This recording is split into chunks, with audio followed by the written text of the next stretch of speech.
কাজের মেয়ে একদিন রুটির মধ্যে চিনি গুলে দিল, তারপর এইটাকে গোল করে রোল বানিয়ে ফেললো। কাজের মেয়ে সবজির মধ্যে অনেকগুলো চিনি দিল, কারণ তার মালিক চিনি ছাড়া কোনো কিছুই পছন্দ করতো না। একদিন সে পাকা টসটসে দেখে আম কাটছিল, তারপরে চিন্তা করলো আম তো মিষ্টি হয়, এর মধ্যে চিনি কেন ডালবো। তাই সে কাটা আমটাকে তার মালিকের সামনে নিয়ে গেল।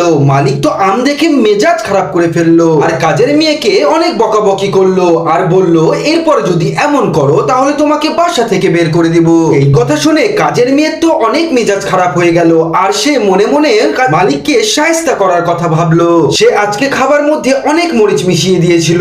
মালিকের তো মুখ ঝালে লাল হয়ে গেল, আর সে কাজের মেয়েকে বলল, তুমি কি এর মধ্যে চিনি দাওনি? কাজের মেয়ে বলল, এর মধ্যে তো চিনি দিয়েছি, কিন্তু মরিচ আর চিনি মিলে মারামারি করে অন্য ফ্লেভার হয়ে গেছে। বন্ধুরা, বুদ্ধিটা আমার কেমন ছিল কমেন্ট করে জানিও, আর পোস্টটি ভালো লেগে থাকলে পোস্টটিতে লাইক করে পেজটি সাবস্ক্রাইব করে শেয়ার অপশনে চাপ দিয়ে দেখো এই ম্যাজিকটি তোমার ফোনে থাকতে পারে।